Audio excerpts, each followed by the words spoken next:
Um mineiro simples, um italiano arrogante e uma disputa de terra que virou caso de tribunal. O que parecia apenas mais uma briga judicial escondia um plano genial, digno de novela. Quando tudo apontava para a derrota do mais fraco, o que esse caboclo fez foi tão inesperado, tão ousado, que nem o juiz viu chegando.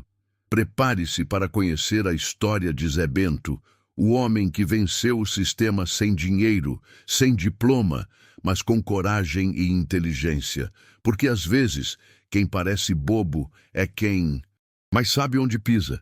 O sol nascia preguiçoso por entre as montanhas de uma cidadezinha no interior de São Paulo, tingindo o céu com tons dourados que mal disfarçavam o frio cortante daquela manhã. À beira de uma estrada de chão, ladeada por eucaliptos e cerca de arame farpado, uma placa velha e torta indicava a entrada da fazenda Bom Retiro. Do outro lado da cerca havia outro portão com a inscrição Fazenda Nova Esperança, pintada com tinta fresca. Orgulho recente de Giovanni, o italiano. Teimoso de olhos claros e voz grossa. Ali, entre as duas cercas, uma extensão de terra vermelha, rica e fértil, era motivo de uma briga antiga. Ninguém sabia direito quem era o verdadeiro dono. Os registros se perdiam nos cartórios da capital e os marcos antigos sumiram no tempo. Mas para Zé Bento, um mineiro simples de chapéu gasto e botas sujas de barro, aquela terra era a herança de seu pai. E ele jurava que cada palmo havia sido lavrado por suas mãos calejadas. Já para Giovanni, era questão de honra e conquista. Tinha comprado tudo de boa fé e não admitia perder nem um palmo. A disputa já durava mais de ano, arrastando-se pelos corredores de tribunais com mais papel que terra no chão. A cidade inteira sabia da briga. Na venda, os velhos comentavam. Na feira, as comadres tomavam partido. No fórum, os funcionários já reviravam os olhos sempre que viam o nome dos dois no protocolo. E mesmo assim, toda nova audiência parecia reacender a raiva antiga. Zé Bento voltava de mais uma sessão frustrada. Andava cabisbaixo, com o rosto marcado por rugas de preocupação.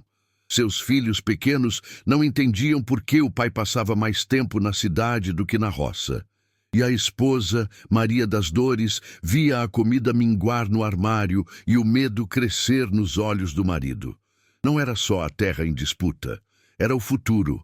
Na outra ponta da história, Giovanni ria alto com os amigos no bar da cidade. Falava que o mineiro ia voltar a pé para Minas se desse sorte. Nem que eu gaste tudo o que tenho. Aquela terra vai ser minha, dizia com o sotaque carregado e os olhos faiscando de desafio. Ele não entendia o apego do caboclo. Terra era negócio, era investimento. Já o mineiro via naquela terra o sangue de seus avós, o suor dos seus dias, o destino dos seus filhos. Naquele clima tenso, o juiz do caso, Dr. Celso Alvarenga, mantinha-se firme, frio e reservado.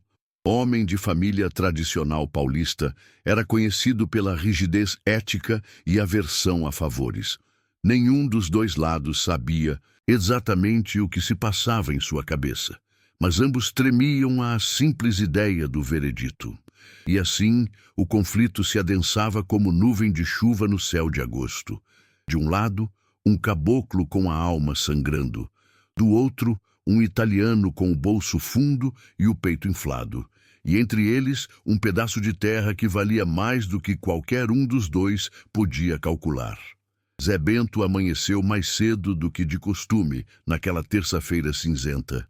O galo mal tinha cantado quando ele já se sentava à beira da cama, mãos no rosto, como quem tentava arrancar da mente o peso da realidade. Do lado, Maria das Dores mexia no café preto e forte, tentando esconder a preocupação com o silêncio do marido. As crianças, de pés descalços e olhos ainda inchados de sono, cochichavam atrás da cortina da cozinha. "Vai dar certo, Bentinho", disse ela como fazia todas as manhãs. Mas naquele dia, nem ele respondeu. Pegou o paletó puído, ajeitou o nó da gravata torta e saiu rumo à cidade com passos lentos, como se o chão pesasse mais do que nunca. Era o dia da audiência final, o dia do veredito. Ou ganhava e salvava sua roça, ou perdia e voltava a pé para a terra natal, envergonhado e sem nada nas mãos. A vergonha, essa doía mais do que a possível derrota. No caminho, dentro do ônibus sacolejante que ligava a roça à cidade, ele tirou do bolso um papel dobrado. A procuração com o nome do advogado de confiança, o doutor Lauro. Homem estudado, mas seco. Nunca dava certeza de nada. Quando chegou ao escritório, foi direto ao ponto. Doutor, hoje é o dia. Lauro nem ergueu os olhos dos documentos. Sei, e também sei que o senhor me pediu para conversar com o juiz, tentar apelar para o lado humano dele. Mas vou te falar com franqueza, seu Zé. O doutor Celso não é homem de dó. É duro como pedra e sério até a alma. Nem presente de Natal ele aceita. Zé Bento hesitou, tirou o chapéu, coçou a cabeça e disse, quase num sussurro, eu ia fazer uma coisa, mandar uma leitoa de presente para ele, sabe? Não em meu nome, ia arrumar um jeito, só uma lembrancinha, uma forma de pedir, de agradecer. Lauro quase engasgou com o café. Homem de Deus, se o senhor faz isso, entrega a vitória de bandeja para o italiano. Isso aí, juiz sério considera suborno. Se ele descobre, o senhor tá perdido. Zé baixou os olhos sem responder. Por dentro, no entanto, um plano se formava em silêncio. Ele era simples, mas não bobo, e conhecia o coração dos homens melhor do que muito advogado formado. Às vezes, uma intenção podia ser interpretada de 1000 formas. Bastava não dizer nada. Enquanto isso, do outro lado da cidade, Giovanni fazia planos com seu contador. Tinha gasto mais dinheiro em honorários e cartórios do que em boiadas. E mesmo assim, sorria confiante. Hoje a justiça vai ser feita. A terra é minha e aquele mineiro vai comer poeira. Mas ali, escondido atrás da humildade, havia um mineiro que, mesmo de mãos vazias, ainda confiava na astúcia de quem nasceu da terra e conhecia suas voltas. E antes do meio-dia, o destino começaria a se mexer. O relógio da praça batia 10 da manhã quando Zé Bento saiu do escritório de advocacia. Caminhava sem pressa, com o chapéu cobrindo o rosto, mas o olhar, esse, estava mais aceso do que nunca. A conversa com o doutor Lauro continuava ecoando em sua cabeça, mas agora havia algo diferente em seu semblante. Uma serenidade disfarçada, como quem decidiu agir sem falar. Passou na venda do senhor Adelino, comprou 1 litro de pinga e deixou fiado, como sempre. Mas o que queria mesmo era falar com um homem ali atrás, no açougue velho, onde poucos ainda encomendavam frangos ou cortes nobres. Era ali que trabalhava Dodô, rapaz forte, conhecido por suas entregas discretas e principalmente por nunca fazer perguntas demais. Dodô, chamou Zé, abrindo um sorriso cauteloso. Tô precisando que você leve uma encomenda, uma leitoa gorda, daquelas que minha mulher cria no fundo do sítio. Dodô franziu a testa, limpando as mãos na calça suja de sangue. Para onde? Zé olhou para os lados e baixou a voz. Cidade vizinha, para o doutor Celso. Mas atenção, você não diz que fui eu quem mandou. Põe no papel que é presente de Giovanni, aquele italiano. Diz que é em agradecimento por tudo. Dodô arregalou os olhos. Tá doido, Zé Bento? Isso pode te ferrar, homem. Ou me salvar, Dodô. É só isso que eu te peço. Entrega a leitoa amanhã cedo, sem bilhete, sem explicação. Só o nome dele como remetente. O rapaz coçou a cabeça, mas assentiu. Conhecia Zé Bento. Sabia que era um homem honesto, mas também sabia que, quando precisava, o mineiro usava a cabeça melhor que muito doutor. E, no fundo, achava graça da ideia. Naquela mesma noite, a leitoa foi abatida. Maria das Dores, sem entender muito, tratou de prepará-la como Zé pediu, com cravos e folhas de louro, bem embalada e dentro de um caixote limpo. Não perguntou o motivo, mas seus olhos estavam cheios de desconfiança. Zé, por sua vez, rezava em silêncio, pedindo que Deus entendesse sua intenção. Enquanto isso, na casa do juiz Celso, um silêncio ainda mais sério reinava. Homem metódico, dormia cedo, acordava cedo e confiava mais em seus livros do que em qualquer pessoa. E naquela noite, ainda sem saber, algo inesperado começava a se mover em sua direção.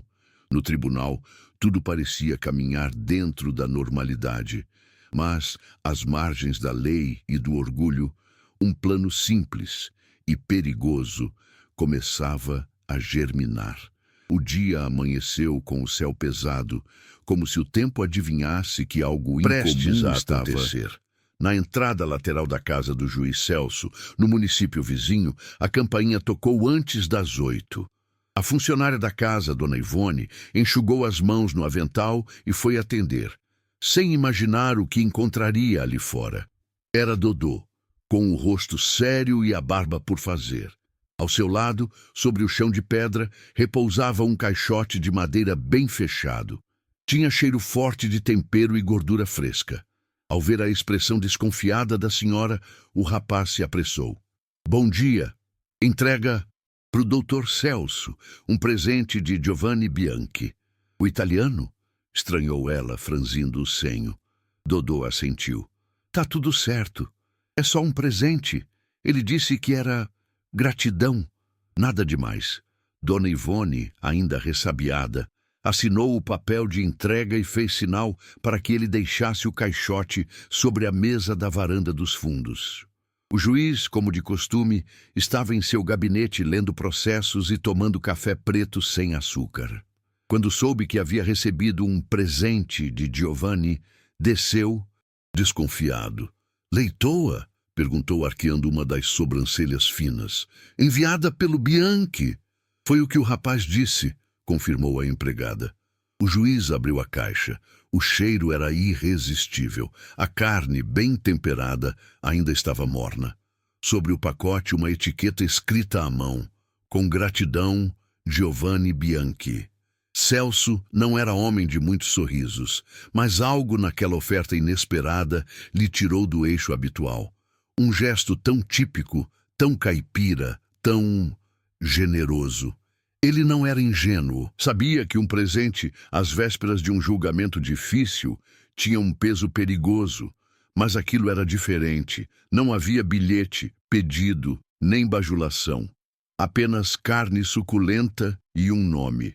Por ética, não tocou no presente naquele dia. Pediu que guardassem no freezer e foi para o tribunal com o pensamento inquieto. O gesto, ainda que inocente em aparência, plantara uma dúvida em sua mente.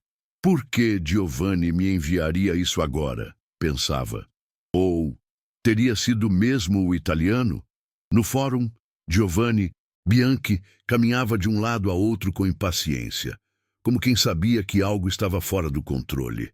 Já Zé Bento, calado num banco de madeira, apenas apertava o chapéu entre as mãos, olhando para o chão, e talvez orando baixinho. O juiz entraria em breve. O martelo estava prestes a bater, mas o verdadeiro impacto daquele dia já havia chegado, numa caixa de madeira com cheiro de louro e alho.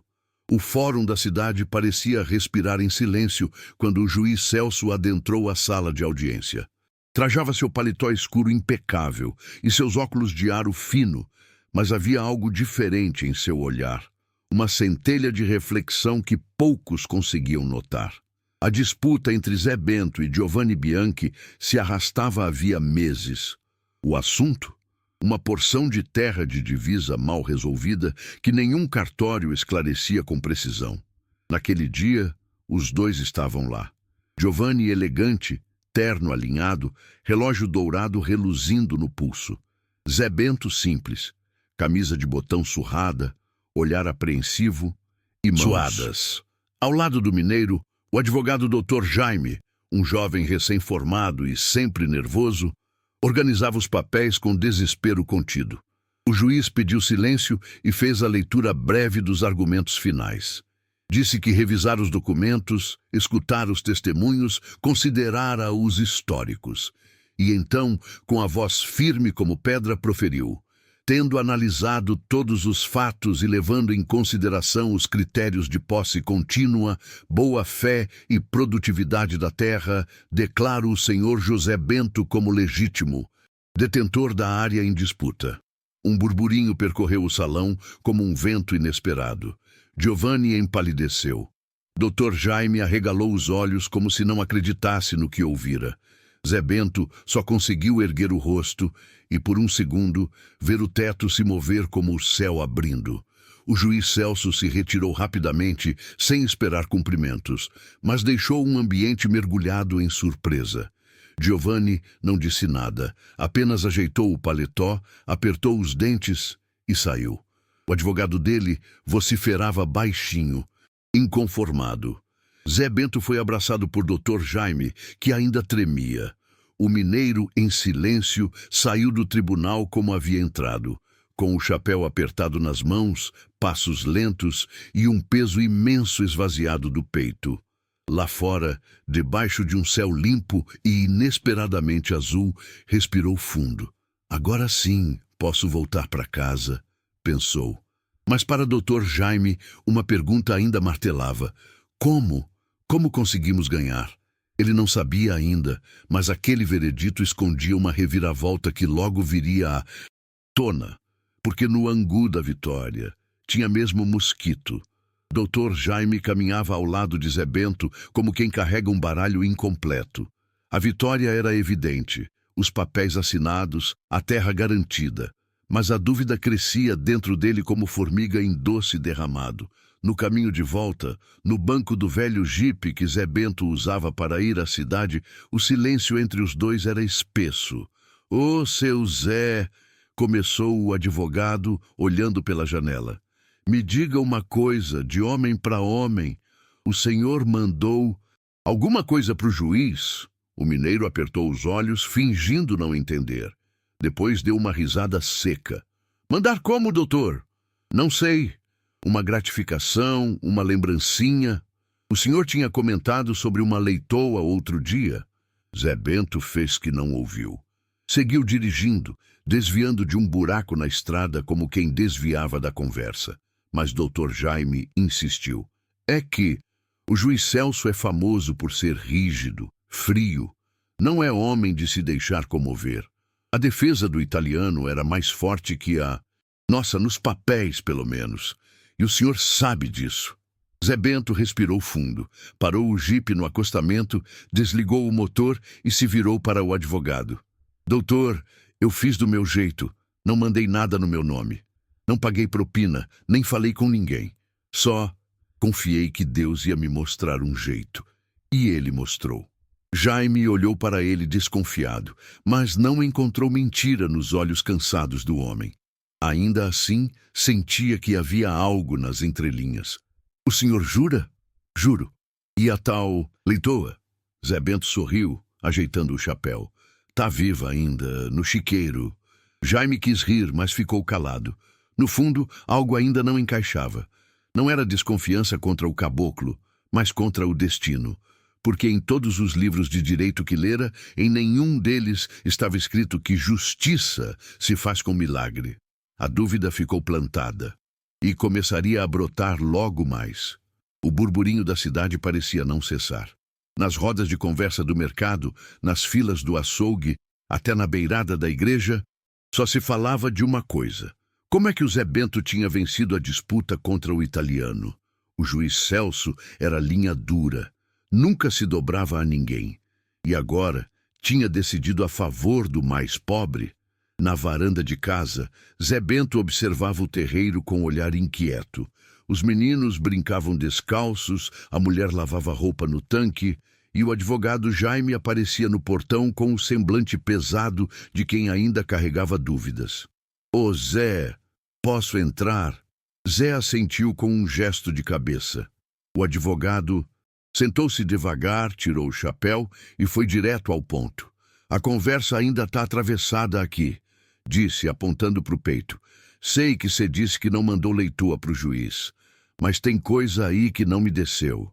Zé olhou para o chão, esfregando os dedos calejados. "O senhor confia em mim, doutor?" "Confio, Mas justiça não anda sozinha nesse país. Se ela chegou até você, teve alguém empurrando. Foi nesse momento que o mineiro se levantou, entrou na cozinha e voltou com uma carta velha, dobrada, com marcas de terra e suor. Entregou ao advogado sem dizer palavra. Dr. Jaime abriu o papel com cuidado. Era um recibo, um transporte feito por um moço chamado Chico Gordo, dono de uma pequena transportadora de uma cidade vizinha. A entrega, uma leitoa viva, destinatário, o juiz Celso. Remetente, um tal de Vittorio Romano, o italiano. O advogado arregalou os olhos, como se tivesse levado um tapa de surpresa. Você mandou a leitoa no nome dele? Zé apenas assentiu, com um meio sorriso torto. E como é que o juiz acreditou? Uai, o recibo dizia. E o juiz deve ter achado que foi propina. Mas como veio do italiano, preferiu se ofender com ele. Jaime soltou um assobio longo, incrédulo. Mas isso é loucura. Ou fé, respondeu o mineiro. Fé de quem não tem nada a perder. E sabe que nesse mundo, justiça às vezes precisa de um empurrão, ainda que seja com o nome de quem se acha dono do mundo. O advogado riu alto, e pela primeira vez desde o início do caso, entendeu que o Zé Bento era muito mais do que um roceiro simplório. Era um homem com dor, astúcia e coragem. A verdade estava ali, clara como o sol que batia no terreiro. E ninguém nunca mais duvidaria do mineiro. No final das contas, a justiça não chegou até Zé Bento pela força da lei, nem pelo peso dos papéis, mas pela astúcia de um homem que conhecia a alma de quem se acha dono de tudo.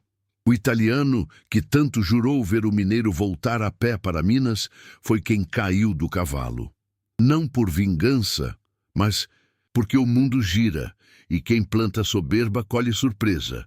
Zé Bento não precisou levantar a voz, não precisou gritar, ameaçar, nem se ajoelhar. Fez o que pôde com o pouco que tinha. E, no fim, mostrou que esperteza de caboclo, quando guiada pelo coração, vale mais que monte de diploma ou sobrenome de peso. Essa não é só uma história de vitória, é uma lição sobre honra, humildade e inteligência no silêncio. Porque na vida, quem parece quieto, muitas vezes, é quem já entendeu tudo.